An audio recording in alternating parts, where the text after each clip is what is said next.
Hi అండి, నేను మీ recipe Rambabu. ఈ వీడియోలో పొటాటో ఫ్రై, అదే మన బంగాళదుంప వేపుడు సింపుల్గా మంచి టేస్ట్ వచ్చేలా ఎలా చేయాలో చూపిస్తాను. స్పెషల్గా బ్యాచిలర్స్ అబ్బాయిలు అమ్మాయిల కోసం ఈ వీడియో. సో మన ఛానల్ ఫాలో అవుతున్న వాళ్ళు బ్యాచిలర్స్ ఉంటే మాత్రం ఒక్క లైక్ అయితే కొట్టేసేయండి. ముందుగా ఒక కళాయి తీసుకోండి. 3 నుంచి 4 టేబుల్ స్పూన్స్ నూనె వేసి వేడి చేయండి. కొంచెం వేడెక్కిన తర్వాత 1 టేబుల్ స్పూన్ ఆవాలు, 1 టేబుల్ స్పూన్ జీలకర్ర, 6 వెల్లుల్లి రెమ్మలు, 10 కరివేపాకు రెమ్మలు వేసేయండి. అలాగే ఒక ఎండుమిర్చి ఇలా చీల్చి వేసుకోండి. ఇవన్నీ 1 నిమిషం పాటు వేగాలి. సో లో ఫ్లేమ్ మీద పెట్టుకొని వేపండి. ఇలా చిటపటలాడుతూ వేగుతాయి. మీడియం లేదా హై ఫ్లేమ్ మాత్రం పెట్టకండి ఫ్రెండ్స్, ఎందుకంటే మాడిపోయే ఛాన్స్ అయితే ఉంటుంది. ఇలా 1 నిమిషం అయ్యాక ఒక ఉల్లిపాయ తీసుకొని ఇలా చిన్న ముక్కల కింద తరిగి వేసుకోండి. ఉల్లిపాయ కూడా ఒక 2 నిమిషాల పాటు ఇలా కలుపుకుంటూ వేగించండి. ఒకసారి కలిపేసి కావాలంటే వదిలేసేయండి.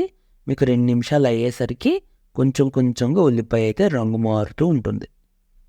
ఇప్పుడు దీంట్లోకి ఒక 2 బంగాళదుంపలు తొక్క తీసేసి ఇలా చిన్న ముక్కల కింద కట్ చేసుకొని మంచినీళ్ళల్లో బాగా కడిగి ఇందులో అయితే వేసుకోండి. బంగాళదుంపలు మాత్రం మంచినీళ్ళలో కడగడం మాత్రం మర్చిపోకండి. ఇప్పుడు ఇవన్నీ కూడా కలిసేలాగా 1 నిమిషం పాటు కలిపేసుకోండి. ఆ తర్వాత గరిటె తీసేసి ఆ బంగాళదుంపను అయితే ఫ్రై అవనివ్వాలి. ఫ్రెండ్స్, ఒక్క లైక్ అయితే చేయండి. ఛానల్కి మనకి మంచి రీచ్ వస్తుంది. నాకు ఎన్నో వంటలు చేయడానికి ఎంకరేజ్మెంట్గా కూడా ఉంటుంది. చూసారు కదా, ఇప్పుడు 1 నిమిషం తర్వాత బంగాళదుంపలు ఒకవైపు ఇలా ఫ్రై అయిపోతాయి.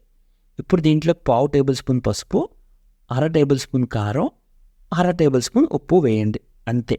ఈ 3 వేసాక బంగాళదుంపలన్నిటికీ పట్టేలాగా గరిటెతో శుభ్రంగా కలిపేసుకోండి. అంతే. ఇంకొక 2-3 నిమిషాలు ఇలా తిప్పుతూ కలుపుకుంటారో గరిటెతో కలుపుకుంటారో మీ ఇష్టం. ఎలాగో ఒకలాగా అలా కలుపుతూ ఫ్రై చేయండి. 2-3 నిమిషాల్లో బంగాళదుంప ఫ్రై వేడివేడిగా రెడీ. అంతే. మంచి పప్పన్నంలో బంగాళదుంప ఫ్రై వేసుకొని తింటే అద్దరిపోతుంది టేస్టు. వీడియో నచ్చితే మాత్రం తప్పకుండా లైక్ చేయండి.